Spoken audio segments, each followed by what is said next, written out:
ॐ नमो भगवते वासुदेवाय। ॐ नमो भगवते वासुदेवाय। ॐ नमो भगवते वासुदेवाय। यः स्वानुभावम् अखिलं श्रुतिसारमेकम् आध्यात्मदीपम् अतितीर्षितां तमोऽन्धम् संसारिणां करुणया पुराणगुह्यम् तं व्याससूनम् उपयामि गुरुं मुनीनाम्। नारायणं नमस्कृत्य नरं चैव नरोत्तमं देवीं सरस्वतीं व्यासं ततो जयमुदीरये।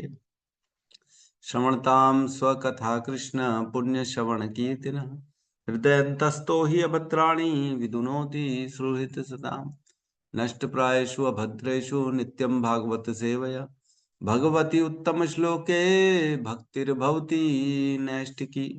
कृष्णाय वासुदेवाय देवकी नंदनाय च नंदगोपकुमाराय गोविन्दाय नमो नमः। नमः पंकजनाभाय नमः पंकजमालिने नमः पंकजनेत्राय नमस्ते पंकजांग्रिये। जय श्री कृष्ण चैतन्य प्रभु नित्यानंद श्री अद्वैत गदाधर श्रीवासादि गौर भक्त वृंद।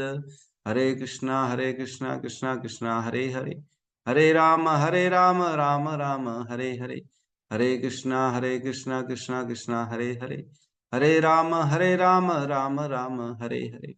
हरे कृष्णा कृष्णा कृष्णा हरे हरे, हरे राम राम राम हरे हरे।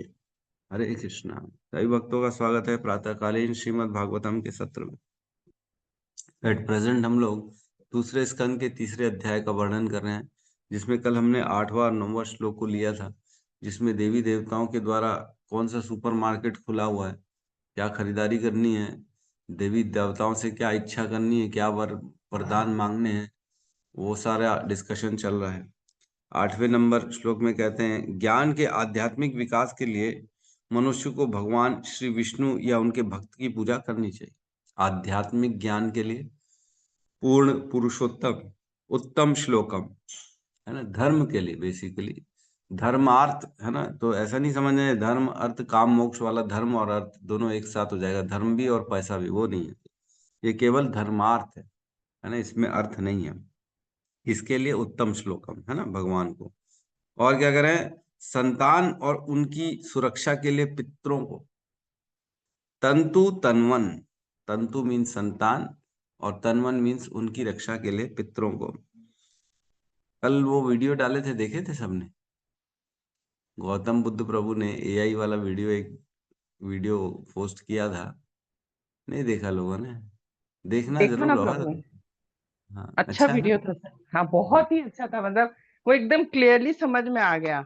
ऐसे तो हमने हाँ कहानी सुनी थी कैलाश की, बट वो वीडियो देखने के बाद एकदम क्लियरली समझ में आ गया और बहुत ही इंटरेस्टिंग। मतलब बच्चों को भी हाँ दिखाने से इंटरेस्ट से हाँ देखते हैं, इतना अच्छा वीडियो है वो। बहुत अच्छे। हाँ, तो बहुत जरूर अच्छा। देखिए, सभी लोग जरूर देखिए और उसको सर्कुलेट भी करिए, क्योंकि उससे बहुत जी। अच्छी शिक्षा मिलती है। उससे समझ में आता है कि आदमी की कैसे योनि बदलती है, कैसे दूसरी योनि में भी वो अभी भी पिछली आसक्ति चल रही है उसकी मनुष्य में, है ना। तो इस प्रकार बहुत सुंदर है वो, देखिएगा। और कह रहे हैं, रक्षा कामा पुण्य जनाना, मतलब बाधाओं से रक्षा के लिए, जो दुख तकलीफ है उनसे रक्षा के लिए पुण्य जनाना। पुण्य जनाना किसको कह रहे हैं यहाँ पे? पवित्र व्यक्तियों को, है ना। पवित्र व्यक्ति कौन है यहाँ पे? उन्नति मरुदगण, नहीं मरुदगण नहीं, रक्षा के लिए, वंश की रक्षा के लिए तथा कुल की उन्नति के लिए उसे मरुदगण एवं अन्य देवताओं की पुण्य जन, ठीक है, इसमें अपन बहुत ज्यादा। और ओजस कामो मरुदगण, ओज बढ़ाने के लिए मरुदगणों की पूजा करनी। फिर कहते हैं 9वें श्लोक में, जो व्यक्ति राज सत्ता पाने का इच्छुक हो उसे मनुओं की पूजा करनी चाहिए। तो देखो इसमें एक जो है ना, इसमें देखो एक फ्लॉ आ रहा है।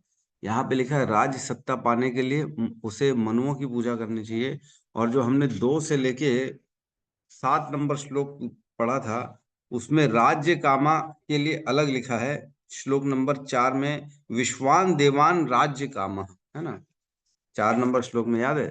तो 4 नंबर श्लोक का मैं अनुवाद पढ़ रहा हूँ। उसमें लिखा है, प्रचुर अन्न की राशि चाहता है उसे अदिति की पूजा करनी चाहिए। जो स्वर्ग लोक की कामना अदिति, जो व्यक्ति संसारिक राज्य चाहता उसे विश्वदेव की, है ना। तो चौथे नंबर श्लोक में लिखा था, जो संसारिक राज्य चाहता हो उसे विश्वदेव की।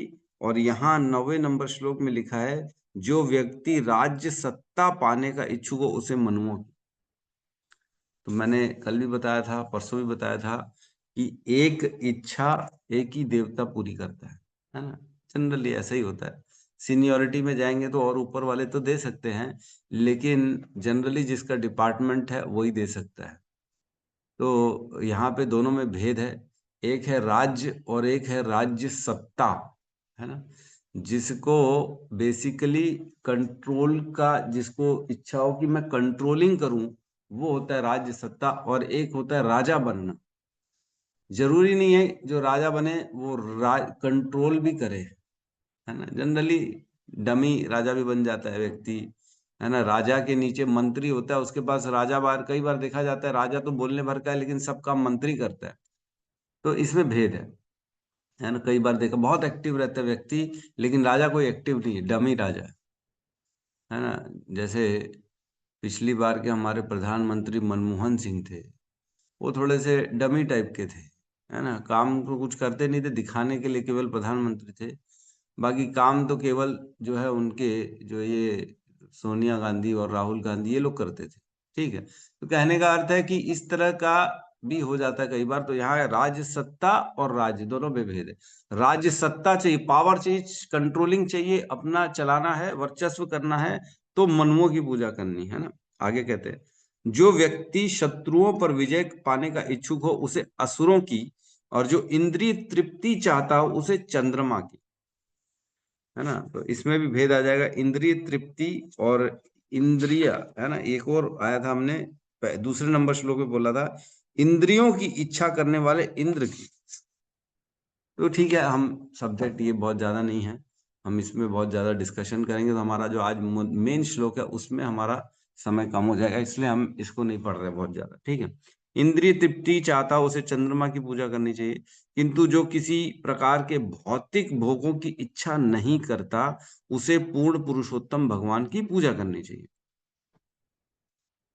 किसी अकामः पुरुषम परम, जिसके पास कोई कामना नहीं है उसे परम पुरुष भगवान श्री कृष्ण, विष्णु, नारायण, हरि, इनकी पूजा करनी चाहिए। तो इन श्लोकों से ऐसा लग रहा है जिनकी जिनकी कामनाएं हैं उनकी देवता के पास जाना चाहिए, और जिनकी कोई कामना नहीं है केवल उनको ही कृष्ण के पास आना चाहिए। समझ में आ रहा है? यहाँ पे लिखा है अकामम पुरुषम परम, जिसकी कोई कामना नहीं है, या जिसकी कामनाएं, जो अपनी कामनाओं से विरक्ति चाहता है ना, जो कामनाएं शून्य करना चाहता है, ऐसे व्यक्ति को परम पुरुष की पूजा करनी चाहिए। समझ में आ रहा है? देवताओं के लिए जैसे बताया, राज्य चाहिए तो मनुओं की करो, है ना। और शत्रुओं पर विजय पाना है तो असुरों की करो, इंद्रिय तृप्ति चाहता हो तो चंद्रमा की करो, और कोई इच्छा नहीं हो तो केवल कृष्ण की पूजा करो। 9वें नंबर श्लोक, 7 2 से लेके 9 तक के जो श्लोक हैं उसमें ऐसा लग रहा है कि कृष्ण की तभी पूजा करो जब कोई इच्छा ना हो। तो ये मिसअंडरस्टैंडिंग लोगों के अंदर ना आ जाए, इसलिए अब अगले श्लोक 10 नंबर श्लोक में प्रवेश कर रहे हैं, जो बहुत बहुत बहुत इंपॉर्टेंट है। सभी को याद करना चाहिए श्लोक।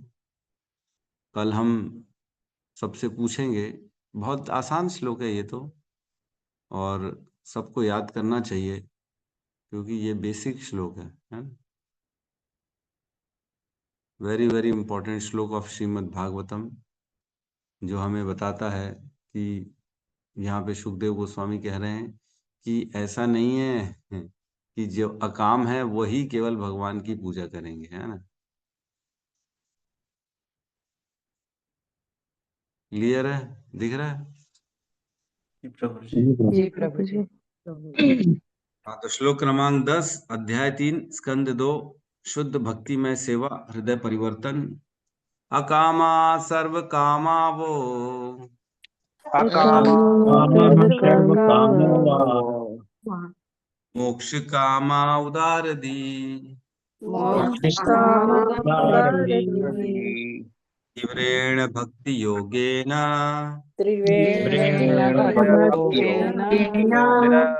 यजेत पुरुषं परम्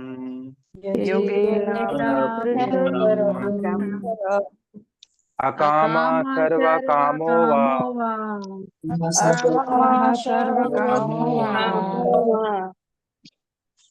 मोक्षकाम उदारधि मोक्षकामा उदारति त्रिवेण भक्ति योगेन योगेन यजेत पुरुषं परम् यजेत पुरुषं परम्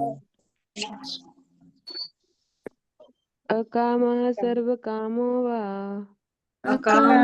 सर्वकामो वा मोक्षकाम उदारधि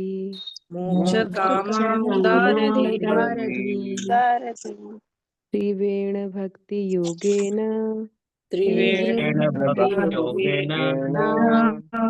यजेत पुरुषं परम् यजेत पुरुषं परम् अकामः सर्वकामा वा सर्वकामो वा मोक्षकामा उदारधि त्रिवेण भक्ति योगेन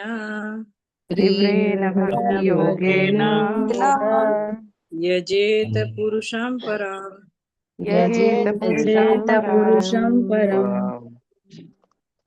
अकाम सर्वकामो वा अकामः सर्वकामा वा मोक्षकाम उदारधि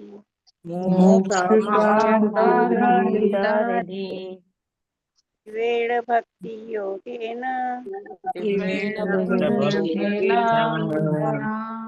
यजेत पुरुषं परम् यजेत पुरुषं परम् हरे कृष्ण। अकाम सर्वकामो वा मोक्षकाम उदारधि मोक्षकामा उदारधि तीव्रेण भक्ति योगेन यजेत पुरुषं परम् यजेत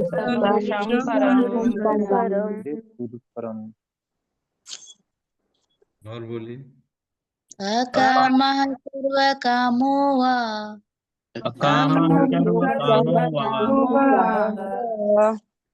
मोक्षकाम उदारधि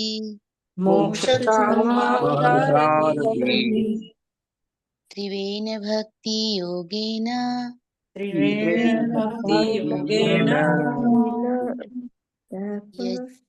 पुरुषं परम्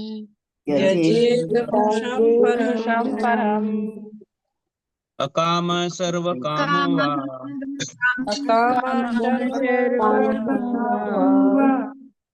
मोक्षकाम उदारधि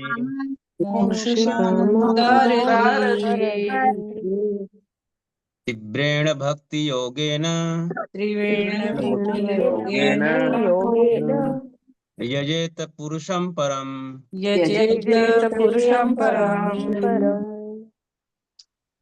अकाम सर्वकामो वा मोक्षकाम उदारधीः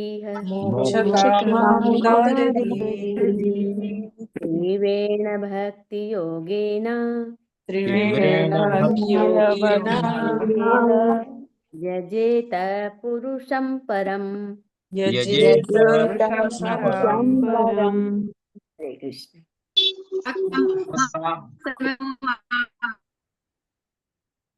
अकाम सर्वकामो वा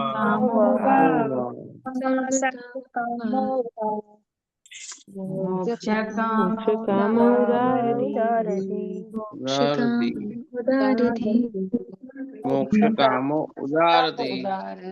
मोक्षकामो उदारति तीव्रेण भक्ति योगेन यजेत पुरुषं परम। यजेत अनुवाद। जिस व्यक्ति की बुद्धि व्यापक है वह चाहे समस्त भौतिक इच्छाओं से युक्त हो या निष्काम हो अथवा मुक्ति का इच्छुक हो, उसे सभी प्रकार से परम पूर्ण भगवान की पूजा करनी चाहिए। ओम अज्ञानतिमिरन्धस्य ज्ञानाञ्जनशलाकया चक्षुरुन्मीलितं येन तस्मै श्री गुरुवे नमः। श्री चैतन्य मनोभीष्टं स्थापितं येन भूतले स्वयं रूपः कदा मह्यं ददाति स्वपदान्तिकं। वन्देऽहं श्रीगुरु श्रीयुतपदकमलं श्रीगुरून् वैष्णवांश्च श्रीरूपं सागरजातं सहगण रघुनाथान्वितं तं सजीवं साद्वैतं सावधूतं परिजनसहितं कृष्ण चैतन्य देवं श्री राधा कृष्ण पादान् सहगण ललिता श्री विशाखान्वितांश्च। हे कृष्ण करुणा सिंधु दीनबंधु जगतपते गोपेश गोपिका कांता राधा कांत नमस्तुते। तप्त कांचन गौरांगी राधे वृंदावनेश्वरी वृषभानुसुते देवी प्रणमामि हरिप्रिये। वाञ्छाकल्पतरोभश्च कृपा सिन्धुभ्य एव च पतितानां पावनेभ्यो वैष्णवेभ्यो नमो नमः। नमो विष्णुपादाय कृष्णपृष्ठाय भूतले श्रीमते भक्तिवेदांत स्वामीति नामिने। नमस्ते सारस्वते देवे गौरवाणी प्रचारिणे निर्विशेष शून्यवादी पाश्चात्य देशतारिणे। जय श्री कृष्ण चैतन्य प्रभु नित्यानंद श्री अद्वैत गदाधर श्रीवासादि गौर भक्त वृंद। हरे कृष्णा कृष्णा कृष्णा हरे हरे, हरे राम राम राम हरे हरे। हरे कृष्णा। बहुत ही सुंदर श्लोक है। ये कहते हैं इस श्लोक को लाइफ सेविंग श्लोका, जीवन बचाने वाला श्लोक है ये, है ना। ऐसा नहीं लगना चाहिए किसी को यारे गोपाल की भक्ति करे तो ठन ठन गोपाल हो गए हैं, सुदामा बन गए। अरे क्या हमको दूसरी इच्छाएं हैं तो क्या हम भगवान की पूजा ना करें? कृष्ण की पूजा क्या केवल निष्काम होके की जा सकती है? क्या इंद्रिय तृप्ति के लिए कृष्ण को नहीं पूजा जा सकता क्या? भाई जिनको कृष्ण प्रेम है, आसक्ति है और इच्छा है, सपोज करो, कोई बुराई थोड़ी है। हम सब क्या इच्छाओं से मुक्त हो चुके हैं? क्या किसी में भी कोई इच्छा नहीं है? भर भर के है, एक नहीं दसों निकलेंगी, है ना। इतनी सारी इच्छाएं हैं जिसकी लिस्ट बनाएंगे तो खत्म ही नहीं होगी। तो क्या हम कृष्ण की पूजा ना करें? नहीं नहीं, कर सकते कर सकते। सुखदेव अब फाइनल कंक्लूजन में पहुंच रहे। सुखदेव गोस्वामी कह रहे नहीं नहीं, ऐसा नहीं है कि देवताओं के पास जाना है।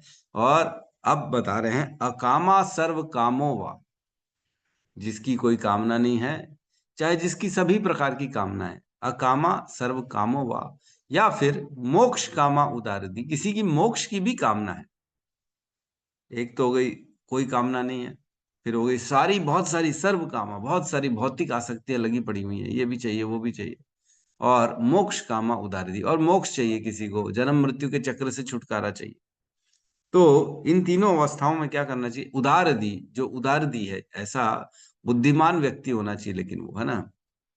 और तीव्रेण भक्ति योग, उसे तीव्रता से बहुत स्पीडली भगवान की भक्ति करनी चाहिए। किसकी? यजेत पुरुषम परम, जो परम पुरुष है भगवान श्री कृष्ण, उनकी पूजा करनी चाहिए। तो इस श्लोक में अब हम प्रवेश करते हैं, एक एक करके समझते हैं कि क्या बताया है श्रीला सुखदेव गोस्वामी ने।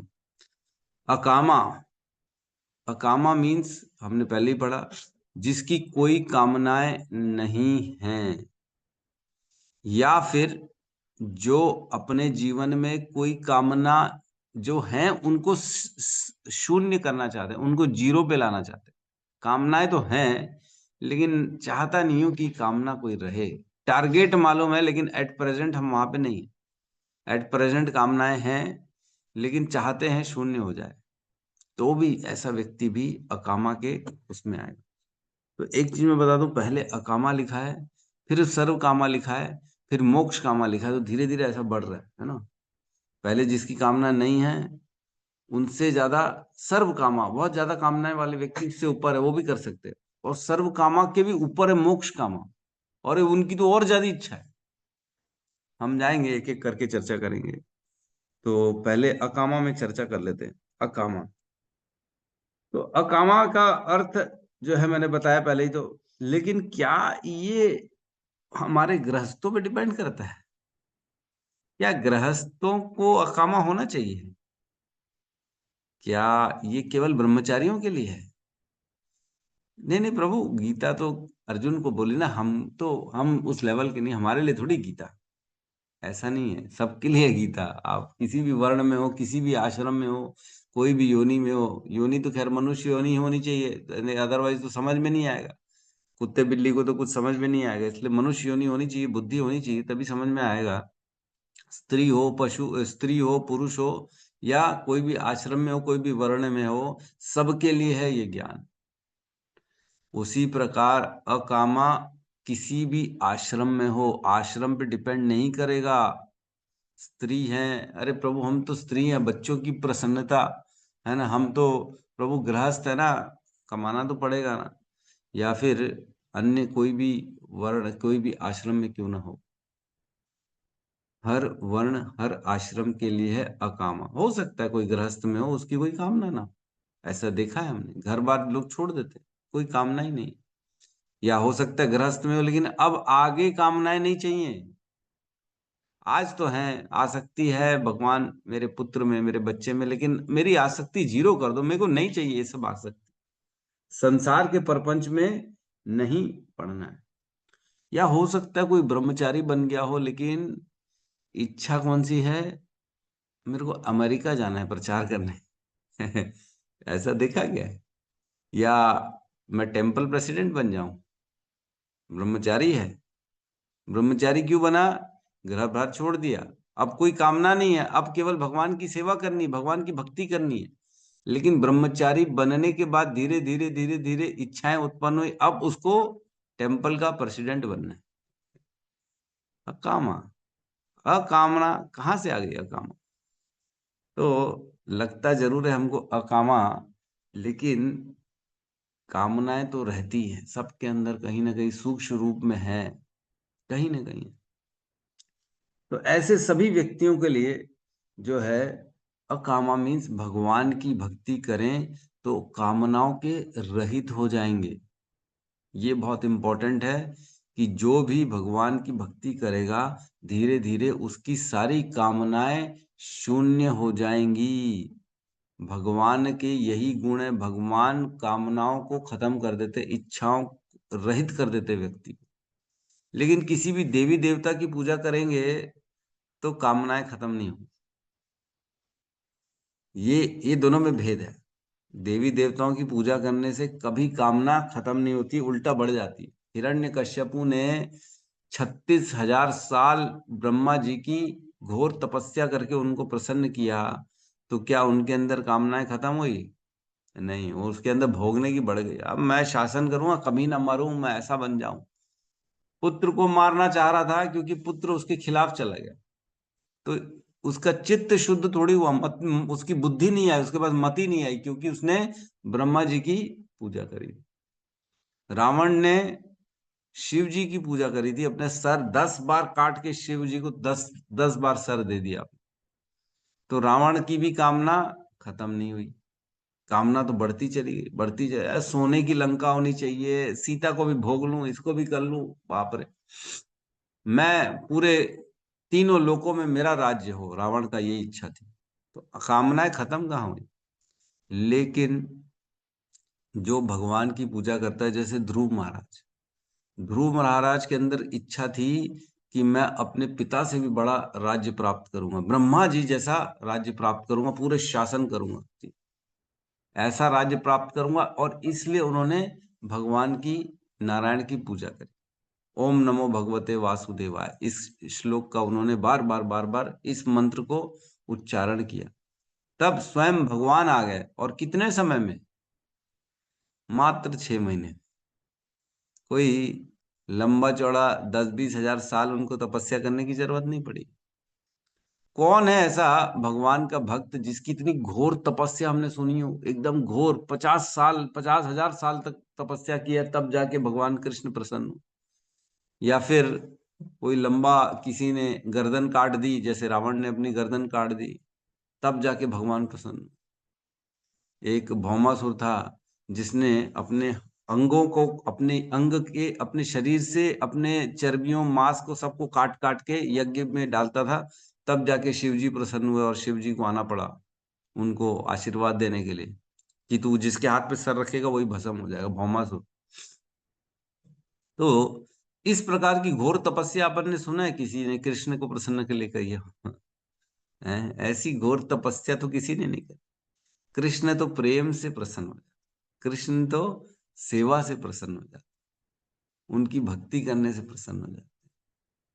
तो भगवान कभी भी ऐसी घोर तपस्या की डिमांड नहीं करते हैं, लेकिन देवी देवता करते हैं। देवी देवताओं को प्रसन्न करने के लिए ऐसा करना पड़ता है। लेकिन देखो भेद क्या है, देवी देवताओं की पूजा आराधना तपस्या करने से इच्छा खत्म ही नहीं हो रही है, लेकिन कृष्ण की जैसे ही पूजा करी ध्रुव महाराज ने, कृष्ण से नारायण की प्राप्ति हुई तो उनको बुद्धि आ गई। अब बोले मैं पहले कांच की टुकड़े की अभिलाषा कर रहा था, अब आपके दर्शन हो गए, अब मुझे कुछ नहीं चाहिए। पहले जबकि उनकी इच्छा थी, लेकिन दर्शन के बाद उनको ज्ञान आ गया कि मेरे को अब कुछ नहीं चाहिए, अकामा, अब मेरे को कोई कामना नहीं बची। बोलते हैं, भगवान बोलते हैं तू मांग, कुछ तो मांग मेरे से। ध्रुव महाराज को बोलते हैं मैं तेरे से बड़ा प्रसन्न हूं, कुछ तो मांग। तो ध्रुव महाराज कहते हैं क्या मैं एक व्यापारी हूं? क्या मैं वणिक हूं? क्या व्यापारी हूं जो भक्ति के बदले में कुछ कर लूं, कुछ मांग लूं? ये तो प्रेम है मेरा आपसे, बस अब मुझे कुछ नहीं चाहिए। प्रहलाद महाराज के पास जब भगवान आए, नरसिंह भगवान, तो बोले मांग नरसिंह, मांग कुछ प्रहलाद, मैं तुझे तुझसे बड़ा प्रसन्न हूं, मैं कुछ देना चाहता हूं। प्रहलाद महाराज क्या मांगे? बोले मेरी एक ही इच्छा है, मुझे इस संसार में रहने दो, जब तक मेरे ये सारे असुर मित्र जो हैं ये आपकी भक्ति न करें तब तक मैं इनके साथ इनको जो है शिक्षा दूं। तो ये कामनाएं आ जाती हैं भक्तों की। भक्ति जो करेगा उसके अंदर जो है सांसारिक कामनाएं शून्य हो जाएंगी, और भक्ति के भक्त जो रहता है उसके अंदर केवल भगवान की भक्ति की कामना। तो भक्ति और मुक्ति, इन दोनों में भेद है ना। मुक्ति तो बड़ी आसानी से मिली पड़ी हुई है भक्तों को, भक्तों को मुक्ति की आवश्यकता नहीं है, लेकिन भक्ति जो है वो बड़ा सुख देने वाली होती है।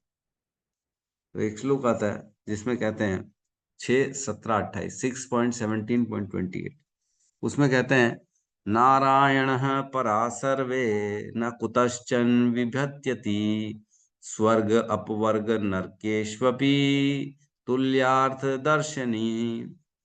पूरी तरह से पूर्ण पुरुषोत्तम भगवान नारायण की सेवा में लीन रहने वाले भक्तजन जीवन की किसी भी अवस्था से भयभीत नहीं होते हैं। उनको भय होता ही नहीं, किसी भी अवस्था से भयभीत नहीं होते हैं। उनके लिए स्वर्ग, मुक्ति तथा नरक एक समान है, क्योंकि ऐसे भक्त ईश्वर की सेवा में ही रुचि रखते हैं। तो जो भगवान के भक्त हैं उनको भक्ति में जो आनंद आता है वह न स्वर्ग में है, न नरक में है, न मुक्ति में है। स्वर्ग, मुक्ति तथा नरक एक समान है, एक समान सोचते, सोचो भगवान के भक्त, नरक और मुक्ति एक समान। अरे बाप रे, कैसी बात कर रहे हो लोग। देखो जब हम अभी चर्चा करेंगे मुक्ति के बारे में ना, मोक्ष कामा उदारधि, तो मोक्ष की कामना एक्चुअल में सबसे बड़ी कामना। ऐसा लग रहा है कि व्यक्ति तो छुटकारा चाह रहा है, लेकिन वो छुटकारा यद्यपि छुटकारा नहीं है, वो दुखों से निवृत्ति चाहता है। तो ये सबसे बड़ी इच्छा है, मतलब सर्व काम से भी बड़ी इच्छा है मोक्ष काम। मतलब ये कोई कामना रहित नहीं है, ये कामना अत्यधिक कामना है, उसे मोक्ष कामना कहेंगे। इसलिए मुक्ति की डिमांड कभी कोई भक्त करता ही नहीं, क्योंकि मुक्ति जो है ना, मुक्ति का अर्थ है व्यक्ति चाह रहा है कि मैं अपने दुखों से दूर हो जाऊं और मुझे शाश्वत सुख मिल जाए, यह होती है मुक्ति। इस भौतिक प्रपंच से दूर चले जाएं, जन्म मृत्यु के चक्र से परे चले जाएं, ये संसार में जो कष्ट हैं, दुख है, तकलीफ है, इनसे मैं दूर हो जाऊं, ये कामना होती है मुक्ति में। मैं बस वहां चले जाऊं जहां सुखी सुख है, ये कामना है मुक्ति। मतलब सुखों को प्राप्त करना और दुखों से दूर होना, मुक्ति का अर्थ ये है। मुक्ति में भगवान से कोई लेना देना नहीं है उनको। ये नहीं होती कि मैं मुक्ति पालूंगा तो भगवान की सेवा करूंगा, भगवान के साथ रहूंगा, उनके उनके सुख के लिए कार्य करूंगा, ये कामना नहीं है मुक्ति। मुक्ति अर्थ यह है कि मैं तो छुटकारा पाऊं भैया, मेरे को नहीं चाहिए ये सब झंझाल, हट, बेकार है। तो बेसिकली मुक्ति का अर्थ है कि अत्यधिक, देखो ये ऐसा सीक्वेंस चल रही, अकामा जिसमें कामनाएं नहीं है, सर्व कामा मीन्स जिसमें सारी कामनाएं हैं, फिर मोक्ष कामा मतलब इससे भी ऊपर है, सर्व कामा से भी ऊपर है मोक्ष कामा, मतलब सारी कामनाओं से भी ज्यादा जिसकी कामनाएं होती है ना, वो मोक्ष के लिए प्रयास करता है। मतलब भौतिक भोगों से ज्यादा कामी व्यक्ति होता है मोक्ष काम, है ना। ये समझ पा रहे हैं ना, छोटा बड़ा फिर सबसे बड़ा, कम इच्छा ज्यादा इच्छा, सबसे ज्यादा इच्छा, कम इच्छा हो गई मोक्ष अकामा, इच्छाएं हो गई सर्व कामा, और सबसे ज्यादा कामना हो गई मोक्ष कामा। इस प्रकार ये श्लोक चल रहा है। हमने कभी देखा ही नहीं होगा ये श्लोक ऐसा, मोक्ष काम प्रभु जी, तो हमने कभी सोचा भी नहीं था कि ये इतनी ज्यादा कामनाओं वाला व्यक्ति मोक्ष काम के लिए प्रयास करता है। यस, मोक्ष कामना एक तरह से सेल्फिशनेस है। हम केवल अपने लिए सोच रहे हैं, केवल इस दुखों से दूर जाना चाहते हैं, केवल अपने आनंद के लिए, अपने सुख के लिए हम मोक्ष चाहते हैं, बाकी और किसी के लिए नहीं चाहते। प्रेम नहीं है उसमें। आत्म इंद्रिय प्रीति वांछा तारे बोले काम, कृष्ण इंद्रिय प्रीति वांछा धरे प्रेम नाम। हमारी इच्छाओं की जो पूर्ति होती है, हम अपने सुखों के लिए जो प्रयास करते हैं उसे काम कहते हैं। लेकिन जो कृष्ण की इंद्रिय, कृष्ण इंद्रिय प्रीति वांछा, कृष्ण को जो अच्छा लगे वो कार्य करते तो उसे कहते हैं प्रेम। प्रेम किसे कहते हैं? कृष्ण को जो अच्छा लगे वो कार्य को प्रेम कहते हैं। लेकिन हम क्या समझते, प्रेम क्या है? स्त्री पुरुष का प्रेम प्रेम है, गर्लफ्रेंड बॉयफ्रेंड का प्रेम प्रेम है, माता पुत्र का प्रेम प्रेम है, पुत्री पिता भाई बहन इनका प्रेम प्रेम है। ये तो हम अवधारणाओं के कारण प्रेम समझ रहे। ये शरीर को जब तक हम मानेंगे ना कि ये शरीर मैं हूं, तब तक शरीर से रिलेटेड जो रहेंगे उनको लगेगा प्रसन्न करना ही हमें सुख देता है। लेकिन जब हम इसके मूलभूत आत्मा पे आएंगे तब पता पड़ेगा कि आत्मा तो कृष्ण से उत्पन्न हो रही है और आत्मा का तो स्वरूप ही कृष्ण की सेवा करना है। तो जिस दिन हम कृष्ण की सेवा करने में लगेंगे तब हमें एक्चुअल सुख मिलेगा। लेकिन बद्ध अवस्था में, क्योंकि हम अज्ञान में हैं, हम अपने आप को शरीर मानते हैं और इस दूषित मन के द्वारा जो यहाँ पे ऐसा लगता है इधर सुख है इधर सुख है इधर सुख है, उन कार्यों को करने लगते हैं सुख के लिए। भक्ति एक्चुअल में, व्यक्ति जो है ना वो डिस्ट्रैक्ट हो चुका है, पथ भ्रष्ट हो चुका है, वो दिशाहीन हो गया है। इसलिए अपने सुखों के लिए क्या करता है, वो संसार में सेवा करता है और प्रेम चाहता है। यद्यपि सेवा और प्रेम हमारा मूलभूत यही सिद्धांत है, आत्मा को प्रेम और सेवा ही चाहिए। लेकिन क्योंकि हम अपनी पहचान आत्मा से नहीं करते हैं, शरीर से करते हैं, इसलिए शरीर की प्रेम और शरीर की सेवा से लगता है हमें सुख मिलेगा। तो जैसे हम शरीर से अपनी आइडेंटिफिकेशन करते हैं, तो शरीर से अन्य अन्य लोगों में, अन्य अन्य संसार के व्यक्तियों में, है ना, जल में, पानी, इसमें जंगल में, जानवरों में, पशुओं में, इनमें सेवा और प्रेम ढूंढते हैं। जब व्यक्ति को अपनों से लड़ाई हो जाती तो देखते हैं हम, पहले तो क्या करता है, अपने परिवार से प्रेम करता है, दोस्तों से प्रेम करता है, फिर व्यक्ति क्या करता है, उनकी सेवा करता है, पुत्र की सेवा करेगा, पौत्र की सेवा करेगा, घर की सेवा करेगा, है ना। फिर उसको लगेगा अरे इसमें तो नहीं है, सुख नहीं है, तो क्या करेगा, समाज की सेवा करेगा, समाज से प्रेम करेगा। फिर धीरे धीरे करते करते लगेगा अरे इसमें तो सुख नहीं है, इससे अच्छा तो प्रकृति की सेवा करो। तो फिर धीरे से प्रकृति की सेवा करेगा, प्रकृति से प्रेम करेगा, उसको लगेगा शायद इसमें सुख है। फिर लगेगा अरे इसमें भी सुख नहीं है, तो फिर बोलेगा ओ अब क्या करें, अब क्या करें, अब जानवरों की सेवा करो। बेचारे मूक है ना, बधिर है ना, उनको बोल नहीं सकते ना, उनका दुख कौन देखेगा, मैं ही तो हूँ एक अकेला देखने। तो फिर क्या करता है व्यक्ति, कुत्तों की सेवा करता है, कुत्तों को प्रेम करता है। ऐसे हमारे बहुत सारे एग्जाम्पल है अड़ोस पड़ोस में, मैं देखता हूँ कुत्तों की सेवा करते। सुबह सुबह 5 बजे उठेंगे, कुत्ते को घुमाएंगे, रातों को 11-12 बजे जाग जाग के कुत्ते की सेवा करेंगे। कुत्ता मालिक है कि ये मालिक है, समझ में नहीं आ रहा है। कौन किसकी सेवा कर रहा है ये समझ में ही नहीं आ रहा है। कुत्ता भौंक रहा है सुबह 4 बजे, तो आदमी नींद उठ के अपना नींद खोल के जबरदस्ती उठ रहा है। सेवक कौन है, सेवा कौन ले रहा है, समझ में नहीं आ रहा है। लेकिन व्यक्ति को ये अवधारणा है, उसको मिसअंडरस्टैंडिंग है कि मैं मालिक हूँ। कुत्ता कौन है, कुत्ते का मालिक मैं हूँ। लेकिन कुत्ता तुम्हारा मालिक है, कुत्ता तुमसे सेवा ले रहा है। तुम उससे सेवा नहीं ले रहे हो, तुम उसकी सेवा कर रहे हो। तो मालिक कौन होता है? जो सेवा लेता है वही मालिक होता है। लेकिन बद्ध अवस्था में हमारी बुद्धि काम नहीं करती, हम भ्रम में चले जाते हैं। हमको लगता है मैं मालिक हूं और ये कुत्ता मेरा है, तो कुत्ते का मालिक मैं हूं। लेकिन यद्यपि आप कुत्ते के सेवक हैं और मालिक कुत्ता है। तो व्यक्ति अज्ञान के कारण ऐसी जगह जाता है, ऐसे ऐसे जगह में सेवा करता है और प्रेम करता है, और उसको लगता है शायद मैं सुखी इससे होऊंगा। लेकिन आत्मा का स्वरूप तो कृष्ण की सेवा करना है। तो जैसे ही हम अपनी सेवाओं को और प्रेम को कृष्ण के प्रति उसको डाइवर्ट कर देते हैं, तब हम वास्तविक सुख का अनुभव करते हैं। जैसे जैसे इसमें आगे बढ़ेंगे, ये सुख और आनंद और आगे बढ़ता चला जाएगा, धीरे धीरे ग्रेजुअली बढ़ता चला जाएगा, खत्म ही नहीं होता, बढ़ता चला जाएगा। अगर सुख नहीं होता तो कृष्ण क्या माधव दास की सेवा करते? भक्त की सेवा करते कृष्ण हैं?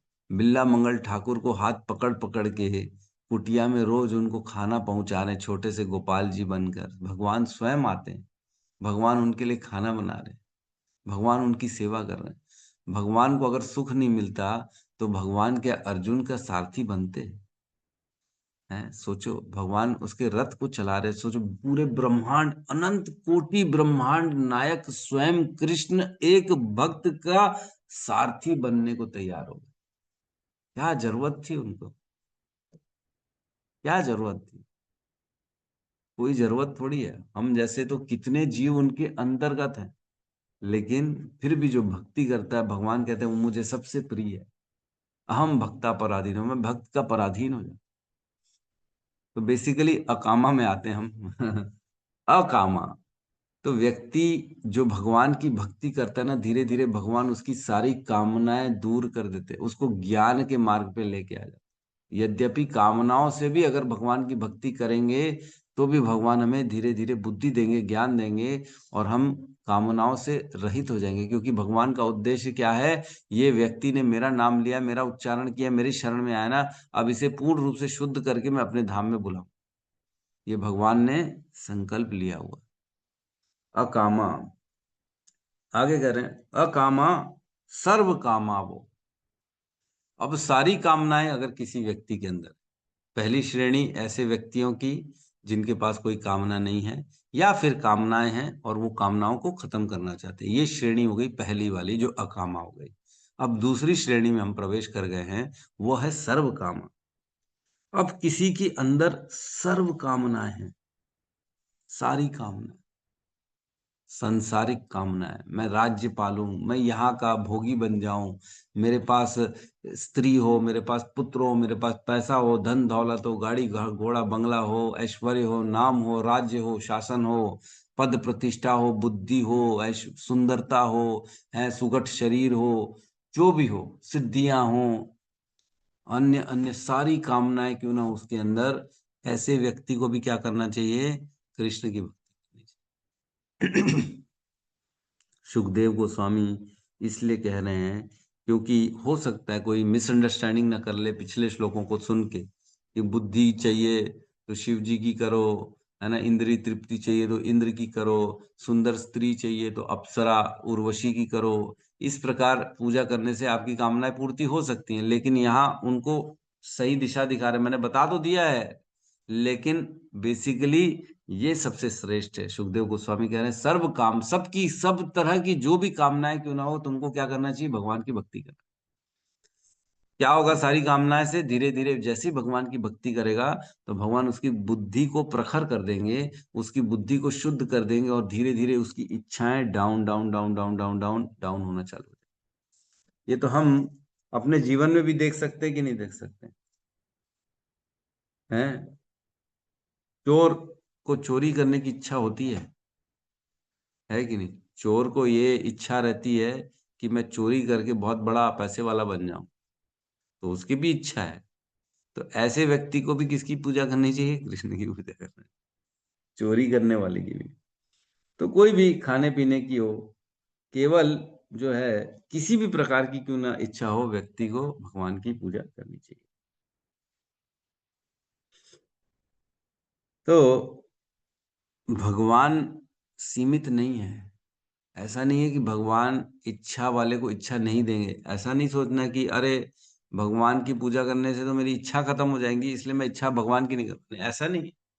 भगवान जिसकी इच्छा होती है उसको वो इच्छा का वर देते भी हैं। हम पढ़े थे, कल ही परसों चर्चा हो रही थी, जो अदिति थी, अदिति की इच्छा थी कि उसके पुत्रों को वापस स्वर्ग की प्राप्ति हो जाए, तो भगवान ने उनकी इच्छा पूर्ति करी। वामन रूप में उनके पुत्र में आए और उन्होंने वापस से उनके पुत्रों को स्वर्ग की प्राप्ति करा दी।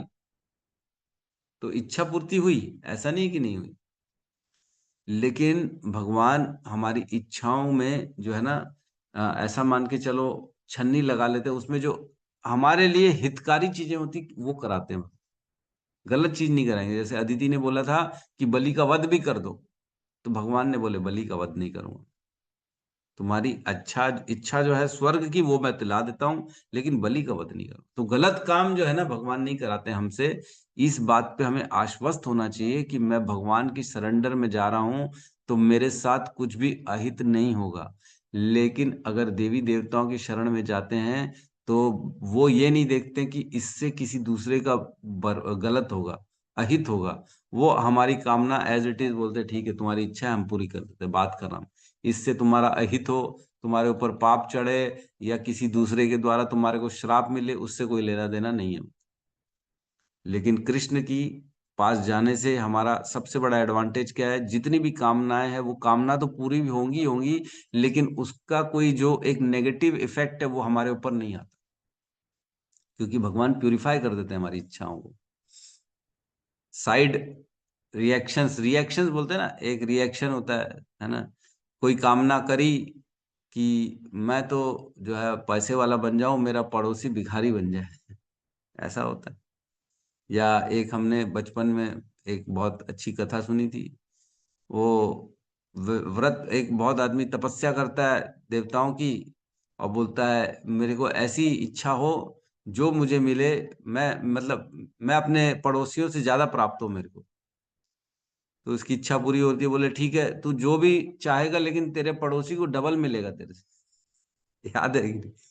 तो एक कार की कामना करता है तो उसके पड़ोसी को दो मिल जाती है, और जलता है वो। फिर बोलता है अरे मेरा एक बंगला बने, तो उसके पड़ोसी के दो बंगले बन जाते हैं। तो बोलता है ये तो मेरे जो है और प्रॉब्लम क्रिएट होती जा रही। तो बोलता है ठीक है मेरी एक आंख फूट जाए, तो पड़ोसी पड़ोसी की दोनों आंख फूट जा रही है। तो बेसिकली आदमी जो है तकलीफ में आता है, पड़ोसियों से जलन होती है। तो देवताओं की पूजा से ये खत्म नहीं होता, लेकिन कृष्ण की पूजा से ये खत्म हो जाता है, द्वेष खत्म हो जाता है। सर्व काम, सारी कामनाएं भगवान सक्षम है पूर्ति करने के लिए। ऐसा नहीं है कि राज्य नहीं देंगे, सुंदरता नहीं देंगे, पत्नी नहीं देंगे, पुत्र नहीं देंगे, या भौतिक संसारिक वस्तु नहीं देंगे, सब देंगे। लेकिन धीरे धीरे धीरे धीरे धीरे धीरे मति में परिवर्तन आना चालू हो जाएगा, खुद से ही आएगा, खुद से ही आएगा, है ना। अकामा सर्व कामा वा मोक्ष कामा उदार दी। मोक्ष की कामना, मोक्ष का अर्थ क्या है? मुक्ति। मुक्ति का अर्थ है कि जन्म मृत्यु के चक्र से छुटकारा, है कि नहीं? जन्म मृत्यु के चक्र से छुटकारा क्यों चाहिए? क्योंकि इस संसार में बहुत दुख है, तकलीफ है ना। कई बार देखा गया लोग इसी कारण से मुक्ति चाहिए। अरे यार परेशान हो गए, यहाँ रहना ही नहीं मेरे को इस संसार में, इतना दुख, इतना, भगवान मुक्ति दे दे मेरे को इधर से, मेरे को नहीं चाहिए, मैं यहाँ नहीं, मैं आपके पास आना चाहता हूँ, मैं भुक्ति, मेरे को नहीं चाहिए संसारी तकलीफ। तो मुक्ति की कामना बेसिकली सर्व कामा से भी अधिक कामनाएं को बताया गया है इस श्लोक में। सर्व कामनाओं से ज्यादा है मुक्ति की कामना बेसिकली, उसमें ज्यादा इच्छाएं हैं। क्यों? क्योंकि उसमें दुखों की निवृत्ति भी है। सर्व कामा में दुख तो आएंगे, उसको मालूम है, मैं कुछ ना कुछ बड़ा करूंगा तो मेरे को तकलीफें तो आएंगी, ठीक है, लेकिन मेरे को बड़ा तो मिलेगा ना।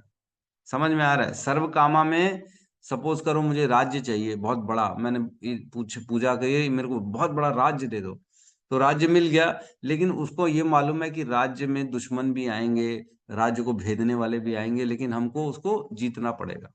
राज्य मिल गया, लेकिन मोक्ष काम में क्या है, उसको किसी भी प्रकार का नेगेटिविटी नहीं चाहिए, उसको कोई भी दुख नहीं चाहिए, दुखों से पूर्ण रूप से निवृत्ति चाहिए, तब मुक्ति के लिए वो प्रयास करता है। मुमुक्षु कहते हैं ना जिसको, मुमुक्षु, किसी भी प्रकार का कोई दुख ना हो, ब्रह्म की प्राप्ति हो जाए जिसमें, आहा आहा मैं तो ब्रह्म तक चले जाऊंगा, भगवान के शाश्वत जगत में चले जाऊंगा। तो ऐसी स्थिति में भगवान से कोई लेना देना नहीं होता है उसको केवल अपने सुख की पड़ी हुई है मुक्ति की कामना वाला। और ऐसे मुक्ति की कामना, भगवान की सेवा के बारे में तो सोचता भी नहीं है, भक्तों की तो दूर की बात है। ये लोग सब सेल्फिश हो जाते हैं, केवल अपने अपने बारे में सोचते हैं, मैं सुख में जाऊं, मेरे जीवन से दुख चला जाए, मैं तकलीफों से निकल जाऊं, मैं जन्म मृत्यु के चक्र से बाहर हो जाऊं, केवल मैं। तो ये एक्चुअल में और बड़ी इच्छा है। तो ऐसे व्यक्ति भी हों तो भी इनको भी क्या करना है, भगवान की भक्ति करनी। तो क्या तीनों स्टेजेस में, अकामा, सर्व कामा व मोक्ष कामा उदार दी। उदार दी क्यों कह रहे हैं?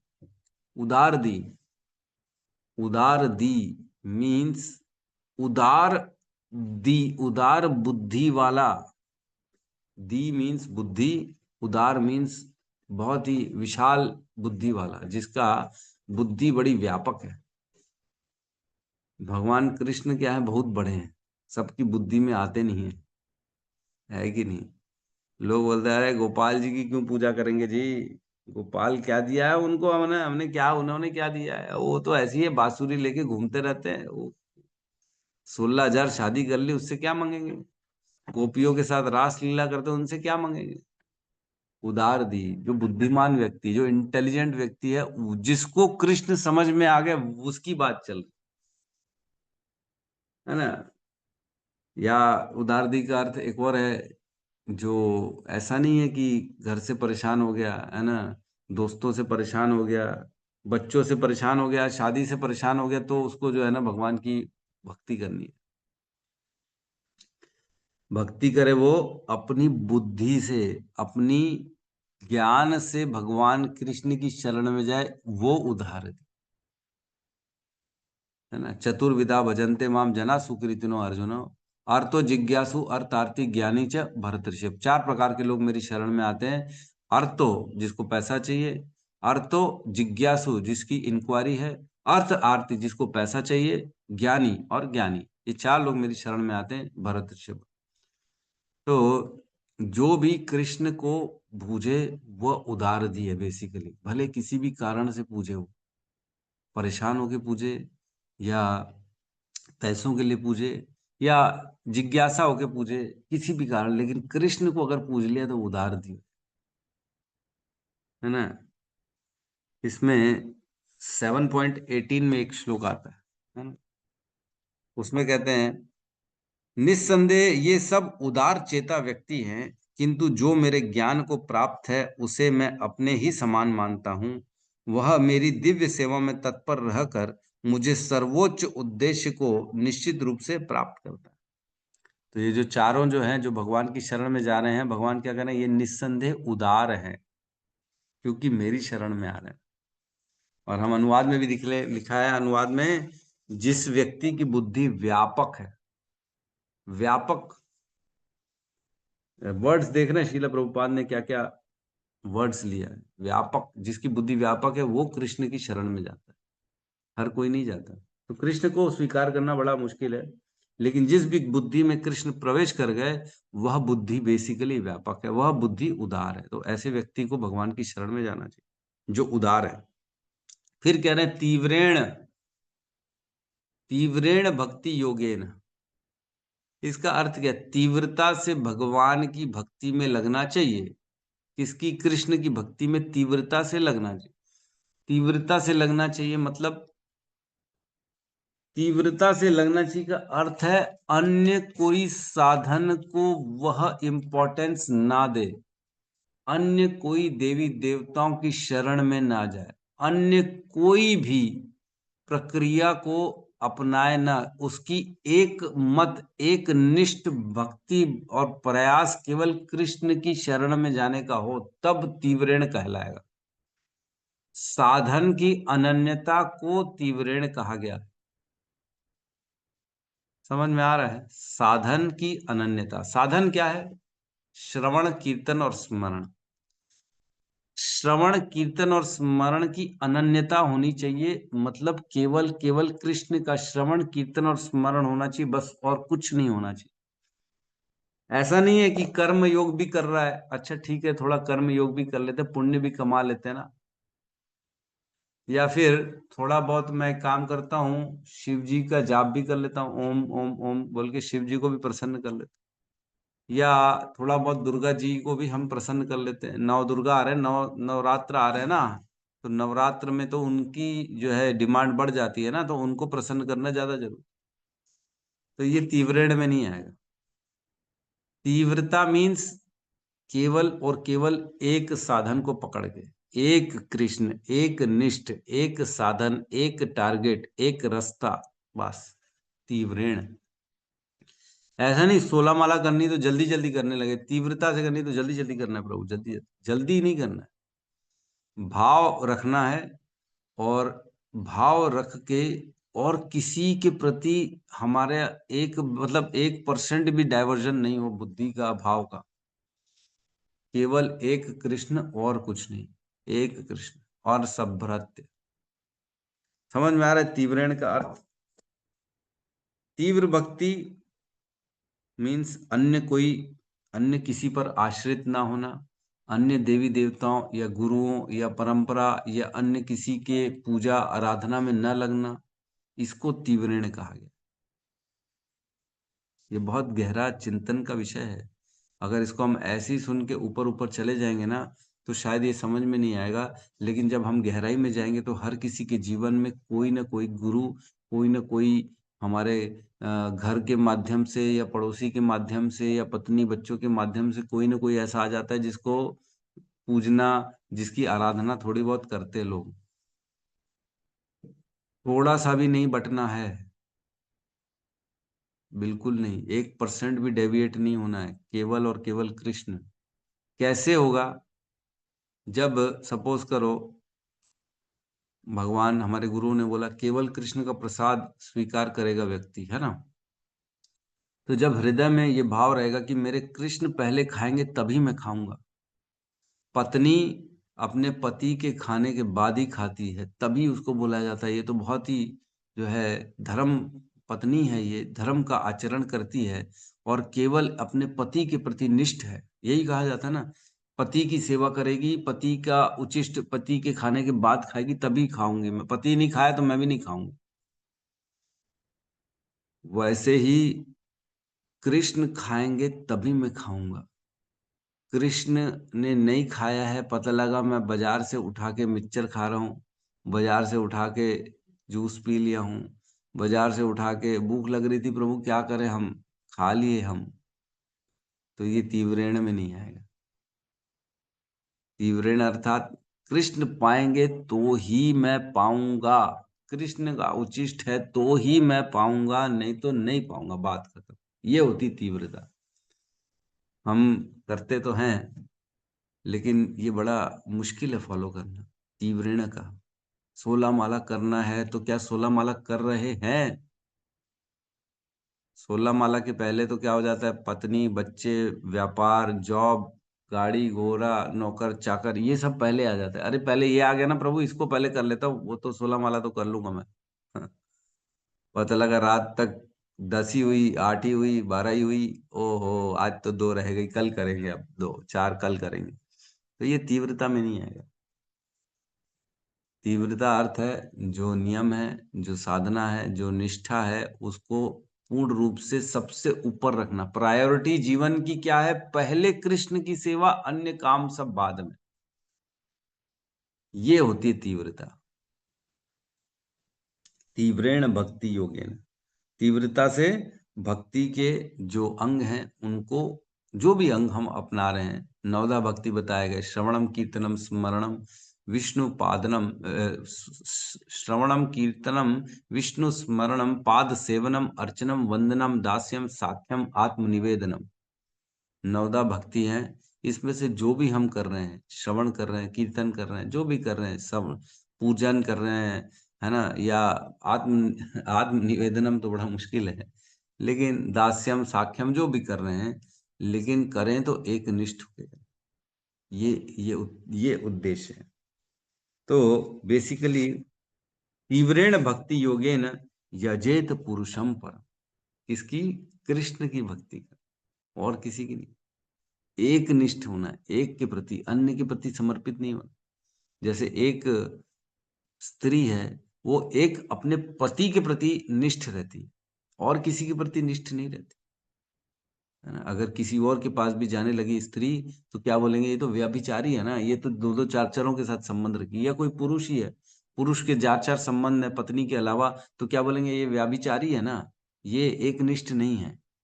तो वैसे ही हमें भी एक निष्ठ होके केवल और केवल कृष्ण के लिए और कृष्ण को ही प्रसन्न करने का उद्देश्य रखना है। इसी को कहते हैं यजेत पुरुषम परम।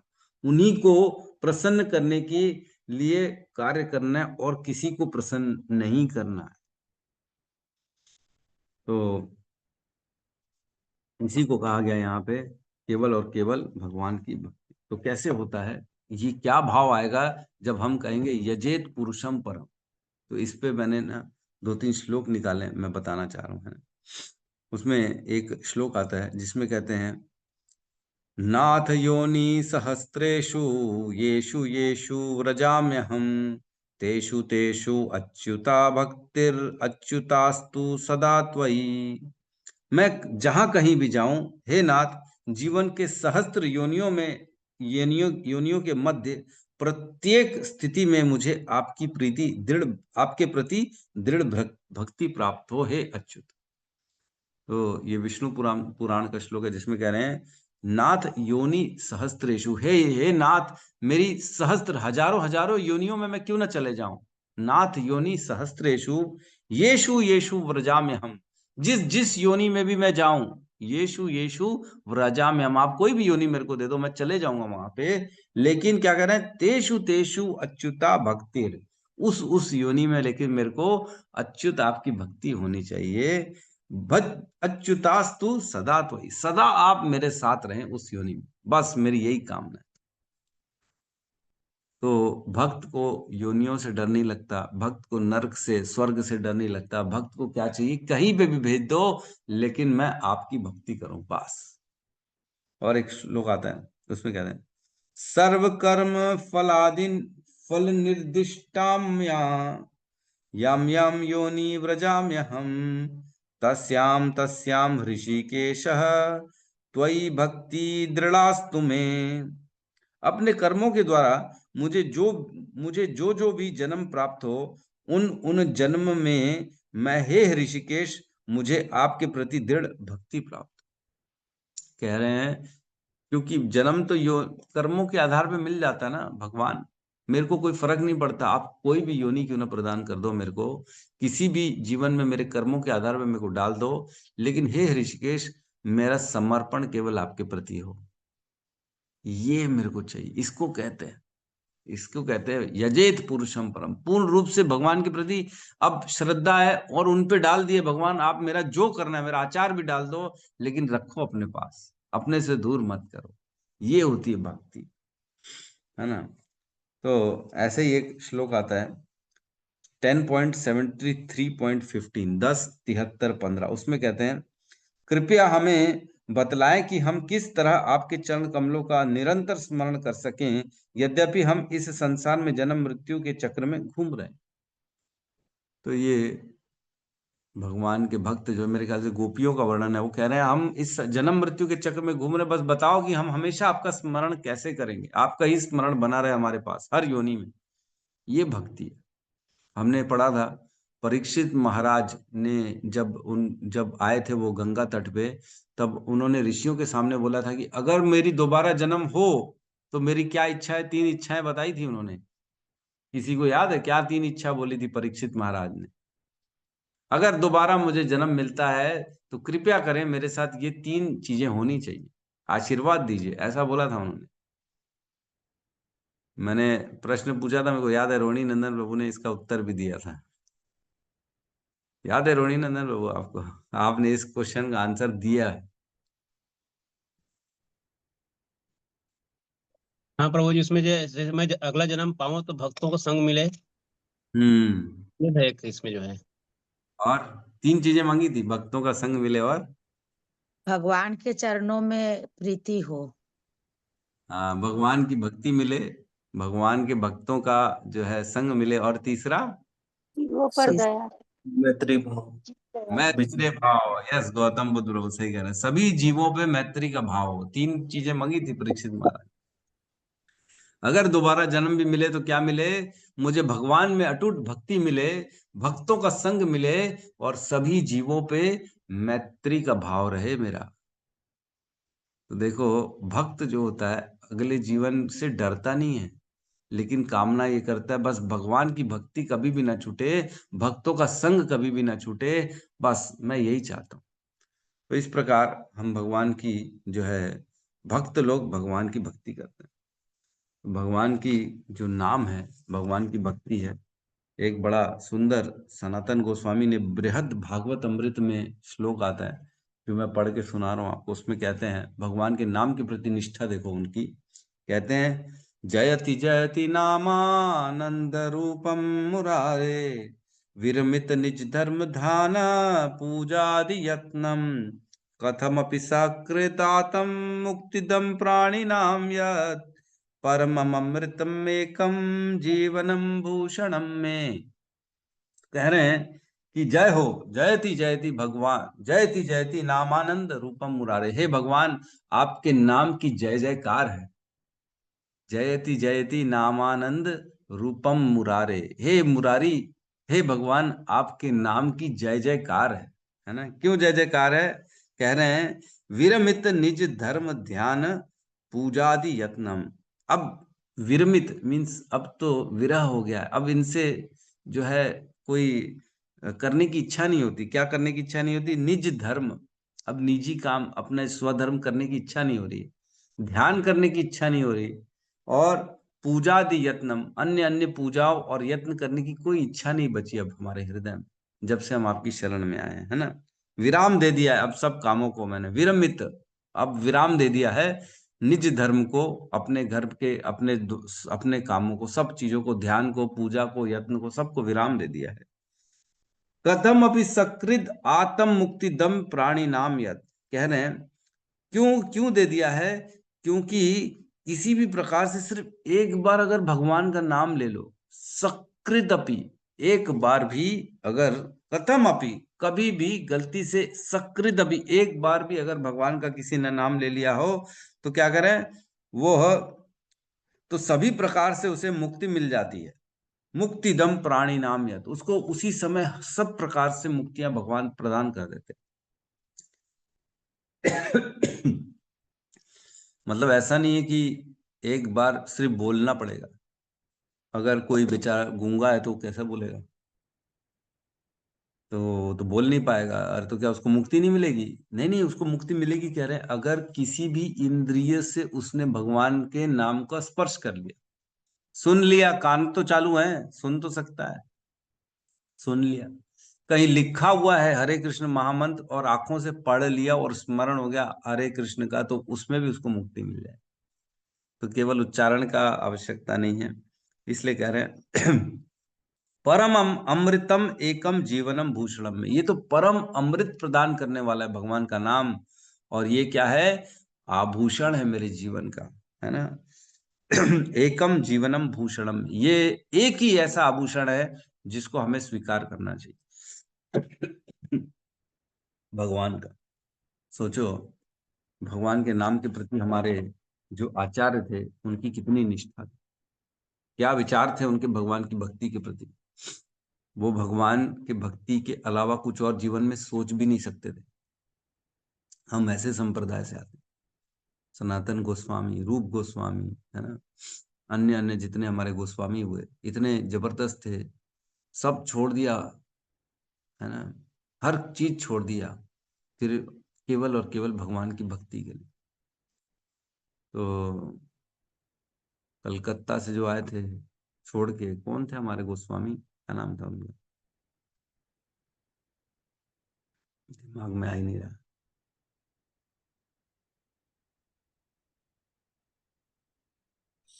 कौन थे हमारे गोस्वामी? हैं? रघुनाथ दास गोस्वामी, रघुनाथ दास गोस्वामी।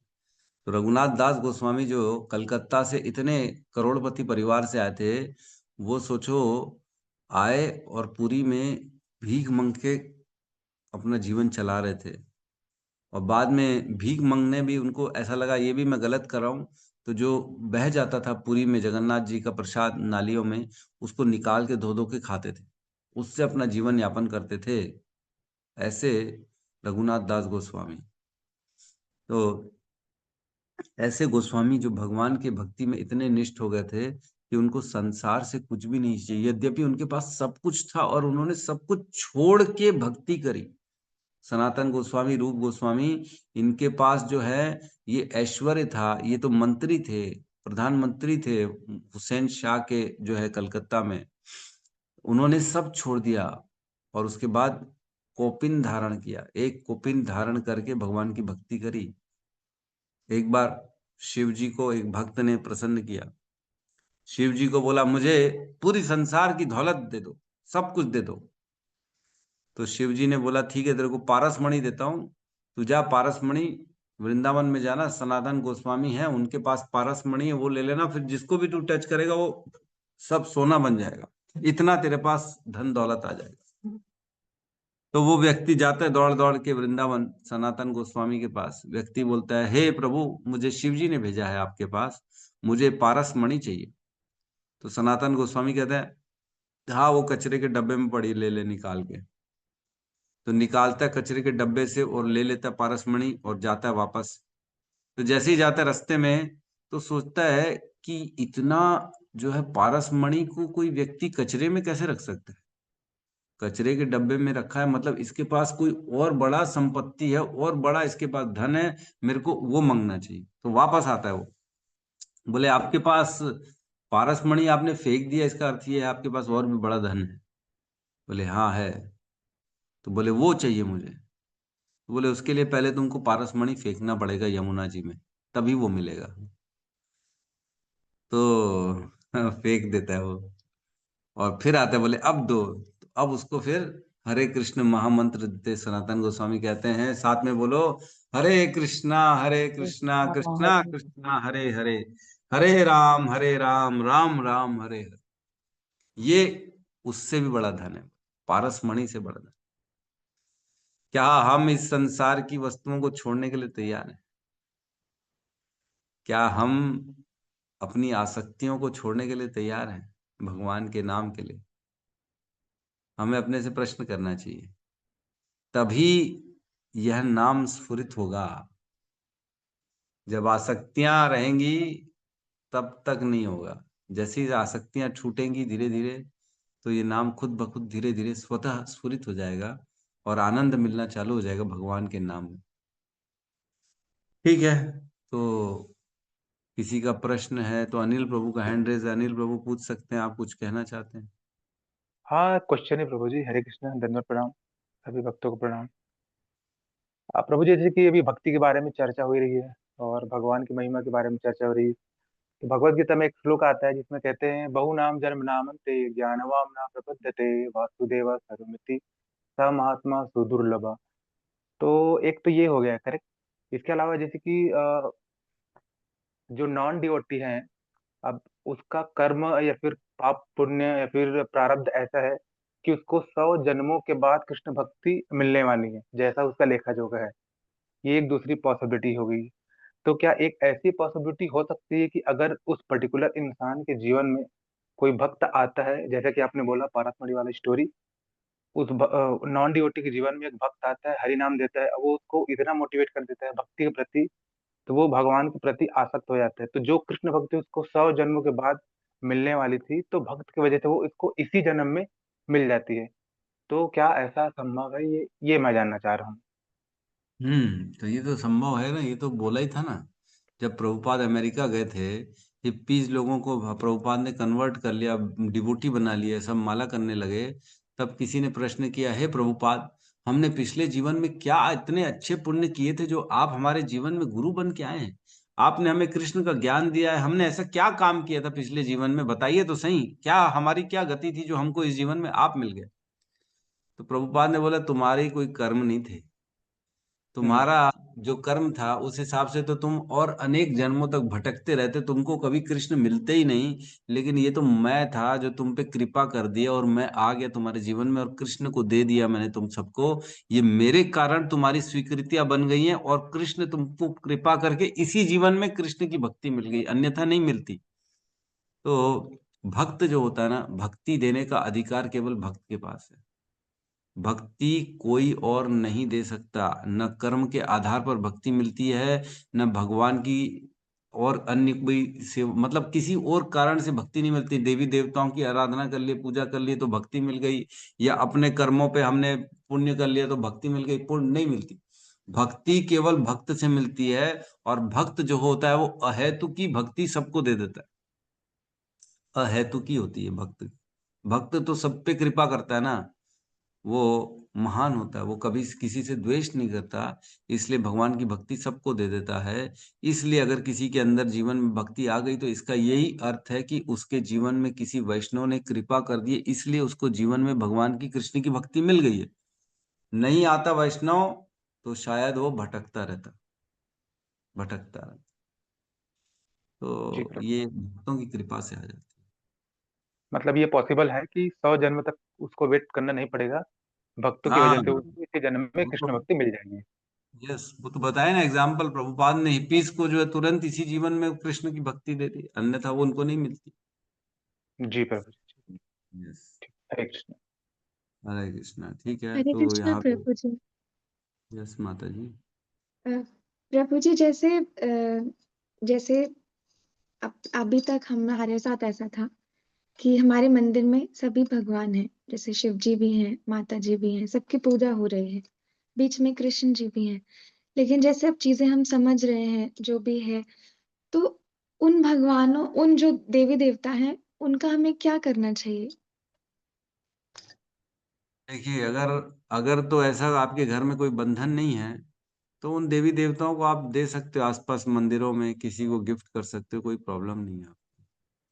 लेकिन अगर आपके घर में बंधन है, जैसे कोई हो जाता है, सासू माँ है या कोई और है, ससुर जी हैं, वो मना करते हैं, तो आप रखिए, कोई दिक्कत नहीं है। हम जानते देवी देवता कौन है, भगवान के शरीर के अंग है, हमने पढ़ा है, भगवान का विराट रूप उसमें पढ़ा था। इंद्र कौन है, भगवान की भुजाएं हैं। ब्रह्मा जी और शिव जी है, भगवान की भ्रिकुटी की गतियों से उनको शासन मिलता है, हमने पढ़ा है।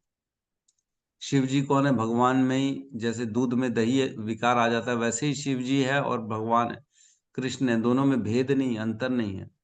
तो हम सबको रख सकते हैं। वैष्णव कौन है, सबसे श्रेष्ठ शिव जी है, कोई दिक्कत नहीं। जी दुर्गा मैया कौन है, भगवान की ही शक्ति तो है, भगवान ने ही 10वें कैंटो में उनको आशीर्वाद दिया है कि तुमने मेरी अच्छी सेवा करी है माया, मैं तुम्हें आशीर्वाद देता हूँ कि तुमको 10 नामों से इस संसार में पूजा जाएगा। तो ये भगवान को प्रसन्न किया, ये सब भगवान के सेवक हैं। तो इस उद्देश्य से हम उनको रख सकते हैं और उनकी पूजा आराधना थोड़ी बहुत कर सकते हैं कि ठीक है, प्रणाम कर लिए, आप भगवान के सेवक हो, हमें भी प्रेरणा दो, हम भी भगवान के सेवक बन जाएं। इस तरह से हम उनको रख सकते हैं। लेकिन कृष्ण है तो बाकियों को रखने की आवश्यकता नहीं है, ये कहा गया है। तो दोनों जी। केसेस में आप कर सकते हैं। और प्रभु जी, जैसे हमारे ये रिचुअल्स हैं या फिर जो भी हैं, सबकी जैसे पूजा करके बताया मैं कि यही बोलती हूँ कि मुझे भक्ति दे दो, मुझे वैष्णव बना दो। माता से बोलती हूँ मुझे माया से मुक्ति दे दो। लक्ष्मी जी से बोलती हूँ मेरे पास इतना रहो कि मैं कुछ तो मतलब किसी पर डिपेंड ना रहूं, दया धर्म और धाम का दर्शन कर सकूं। इतना मांगती हूँ प्रभु जी, क्या गलत है? माता जी एक बार उनका प्रश्न चल रहा था, उनको तो पूछने दो बीच में। सॉरी प्रभु जी, सॉरी प्रभु जी। बीच में बोल दिया फिर। हाँ बोलिए माता जी, आप क्या कह रही हैं? प्रभु जी, जैसे ये कुछ ईयरली फास्ट होते हैं जो हमारे जैसे वर्णित रहते हैं कि हमको तीज रहना है, ये करना है, वो करना है। तो अगर हम इस वैष्णव बनना चाहते हैं तो उसके हिसाब से तो हमें सिर्फ कृष्ण के लिए और सिर्फ एकादशी व्रत ही रखना चाहिए। तो क्या वो व्रत भी रखने चाहिए, मतलब उसमें कोई प्रॉब्लम नहीं है? क्योंकि अगर नहीं रखेंगे तो उसमें भी घर वाले बोलेंगे कि मतलब ये क्या है, तुम्हारा क्या चल रहा है, ऐसा वैसा। मैंने बताया ना, जैसे जो स्वधर्म है, दो धर्म है, एक स्वधर्म और एक परोधर्म। स्वधर्म ये है कि हम इस संसार में रहते रहते जो हमारे कर्तव्य है उनको पूरा करें। तो सपोज करो आपकी सासू माँ कह रही है कि नहीं तीज भी रखो, तो रख लो, कोई दिक्कत नहीं है। लेकिन अंत अंदर से, हृदय से तो कृष्ण की ही हमको पूजा करनी है, और उनकी सुरक्षा के लिए ही हम हर चीज करते हैं। तो ठीक है, अपने हृदय को समझा लिए कि नहीं नहीं ठीक है, ये सांसारिक है, करना पड़ेगा। लेकिन अंतोदगत्वा मैं सब कुछ, जो सेवाएं, जो मैं कर रहा हूँ सब कृष्ण के। यत करोषि यद अश्नासी यद जुहुषि ददासी यद तपस्वेषु कौन्तेय तत् कुरुष मदर्पणम। सारी तपस्याएं, सारे व्रत, सारे कर्म, सारे दान सब मुझे अर्पित करो, कृष्ण कह रहे हैं। तो अगर आप व्रत भी कर रहे हैं तो इंटरनली वो कृष्ण के लिए करो। ठीक है, कृष्ण, क्योंकि जी परमात्मा रूप में सबके हृदय में, आपके पति के हृदय में भी परमात्मा रूप में भगवान बैठे हुए हैं। तो जब व्रत तोड़ना है, अपन आप लोग जैसे भी तोड़ते हैं उनको देख के, तो उनका दर्शन करके ये हृदय में आ गया कि हे परमात्मा, आप इनके शरीर में हैं, आप ही परमात्मा है, मैं आप ही का दर्शन कर रही हूँ, और ये व्रत को तो इस तरह से कर सकते हैं। मतलब जी प्रभु जी, हरे कृष्ण। हरे कृष्ण आए। ये सावित्री माता जी आप कह रही थी। जी प्रभु जी, मैं भी वही बोल रही, मंदिर में सब भगवान है, पहले से तो भगवान का पूजा कर लेते हैं सब। फिर बाद में शंकर जी का भी कर लेते हैं, माता का भी कर लेते हैं, लक्ष्मी का भी कर लेते हैं। सबसे शंकर जी से बोलते हैं मुझे वैष्णव बना दो, मुझे भगवान का भक्ति दे दो। माता से बोलते मुझे माया से मुक्ति दे दो। यही सब मांगती रहती हूँ। लक्ष्मी जी से बोलती मेरे पास इतना रहो कि मुझे किसी के आगे हाथ नहीं फैलाना पड़े, दया धर्म थोड़ा बहुत तो कर लूँ, इतनी कृपा मतलब मत। देखो, इसमें एक सबसे बड़ी गलती है कि हम जो बोल रहे हैं कि सब भगवान, अभी तक अगर हम सबको भगवान बोल रहे हैं तो यही बहुत बड़ी गलती है। सब भगवान नहीं है, भगवान एक ही है, कृष्ण, अन्य सब देवी देवता है ना। तो उनके ही प्रतिनिधि हैं, उन्हीं के सेवक हैं। तो भगवान तो एक ही, सबको पहले तो भगवान ही बोलना बंद करना पड़ेगा, है ना। देवी देवताओं को, दुर्गा मैया को भगवान बोल रहे हैं, गणेश जी को भगवान बोल रहे हैं, शनिदेव को भगवान बोल रहे हैं। तो क्या होता है, हम क्लैरिटी जब तक अपने अंदर नहीं रखेंगे ना, तो धीरे धीरे बातों में आके अपना शब्दों में आके धीरे धीरे हम उसमें भाव वो आना चालू हो जाता है।